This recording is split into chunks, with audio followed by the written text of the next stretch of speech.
Hey, how's everyone doing? So for today's project, we're going to be diagnosing and looking at an ABS concern on a 2017 2500 pickup truck.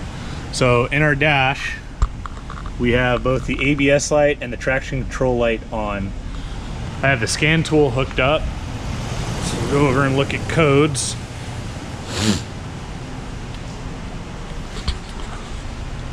So with our topology up, look at DTCs, and we're getting DTC C002001 for ABS pump control general electric failure. So if I go to the service information and pull up the possible causes, we're either looking at an ABS control module or hydraulic control module. Typically when you're looking at a diagnostic flow chart, it's more than just one step. Basically what the factory is having us do is it's having us look for technical service bulletins and then checking and inspecting the wiring. I've already done so and the wiring's looking good. So what they want us to do then is they want us to replace the ABS hydraulic control unit. So I have a new one of these ready to go. So what we'll do is we will go through the procedure of actually replacing this. Okay, so I've taken the liberty to remove the wheel well and the tire from the vehicle, as well as the plastic water shield that goes over the ABS module and control unit. It's located right here. So the black portion of this is the actual ABS module. It's our large connector that we have right here. This is what's going to be communicating over the CAN-C and controlling and taking the inputs and outputs of all of the ABS unit. It is bolted directly to the hydraulic control unit because it's able to make its outputs via that. Now our master cylinder is up here, and these two stainless steel braided lines go down to two ports on the ABS module, and then those get distributed to a port for each and every wheel. So it's really important to make sure you are not rounding off any bolts, so that's why it's important to use a flare nut wrench when loosening these up. It is normally what I do is these can be kind of difficult in their range of travel, so I break the fittings loose with the flare nut wrench, and then if you need to, you can use a flat blade or a straight normal wrench. These are only needed really when breaking them loose and when doing the final torque of them. Now the system can't be completely cleared of brake fluid, so we are going to have brake fluid leaking down onto the system. That's why I have a catch can down here. So the suspension will get covered in brake fluid. As long as we take the time to clean everything off, it should be okay. Brake fluid does clean off pretty easily with water. So we'll get into replacing everything and starting to get the process going.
All right, so with our old hydraulic control unit out, we're going to transfer over the ABS module to the new module.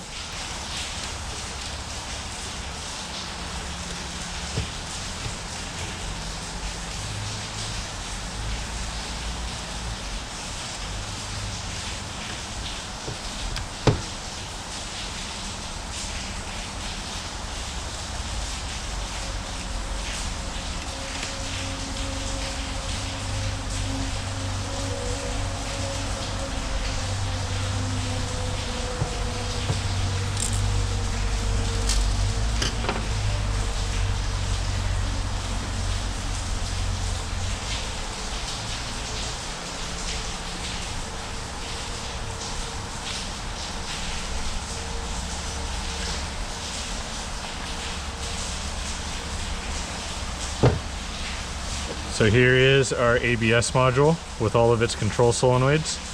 As you saw, it's really pretty important that we lift this up as straight as possible, and we want to make sure that there's no, not too much fluid and everything's not coming out of it. You want to compare and make sure with the old one and the new one that nothing looks like it's sticking or came apart. Looks like we're okay, and we can mount this up in the same direction that we took it off.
Okay, so we have all 6 of the hydraulic lines for the brakes going back into the hydraulic control unit. Electrical connectors plugged back in.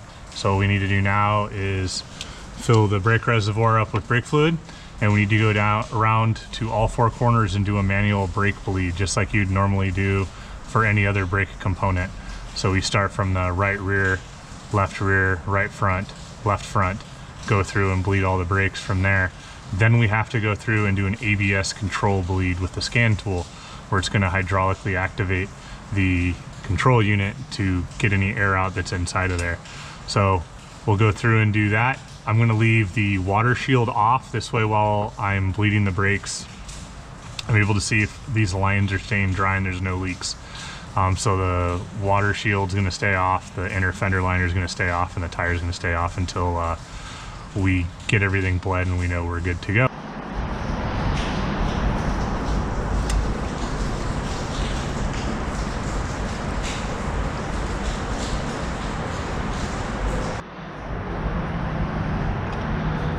Okay, pump it up, please. Holding. Floor. Pump it up. Holding. Floor. Okay, one more time, pump it up. Holding. Floor. Okay, does the pedal feel normal? Yes. Okay. All right, so now we'll move on to bleeding it with the ABS pump. All right, so our next step is we're gonna have to do an ABS brake bleed. What this entails is we have to have someone in the car holding the brake pedal at all times. Chrysler will have you open the front and rear right side bleeders typically. So we're going to go through. I have an assistant in the vehicle, and we're going to follow the procedure. So we're going to ensure the brake fluid is at the proper level, which we have. The brake pedal must be pressed throughout this entire process. Can you hold the brake pedal, please? Test in progress. So we're going to hear the pump.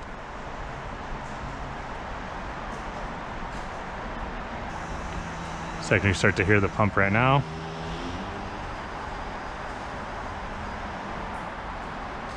All right, open the right front bleeder.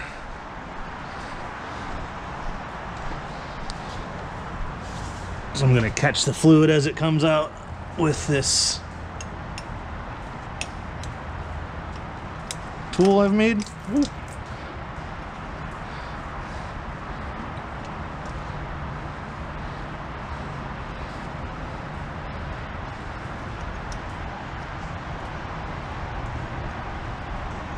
Alright, so with the bleeder open, go over and tell the scan tool we're ready to go.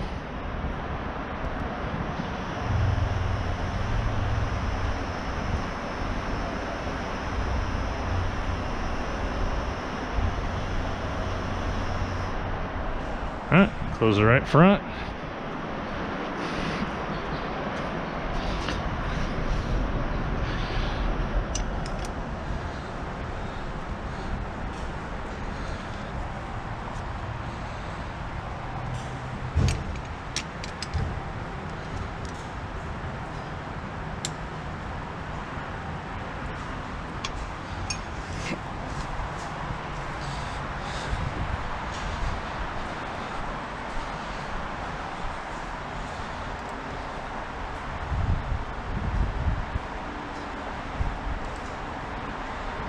Okay, I'm gonna open the right rear.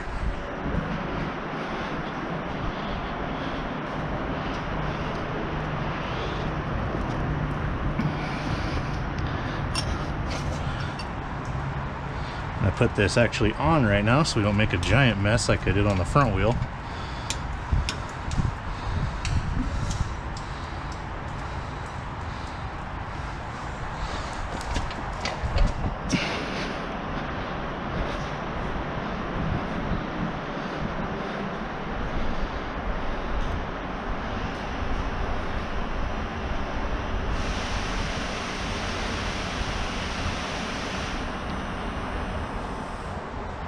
Alright, close the right front, the right rear.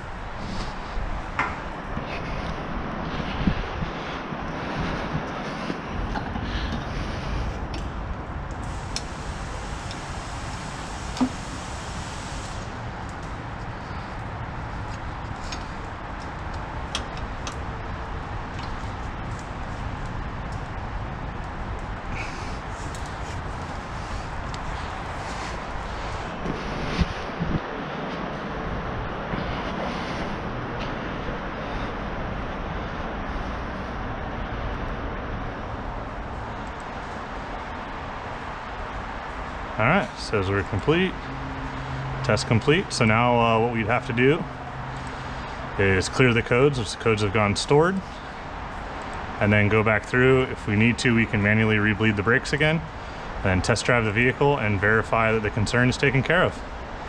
So we'll test drive the vehicle and make sure everything's good to go before we deliver it back to the customer. I appreciate you all watching. We'll see you in the next video.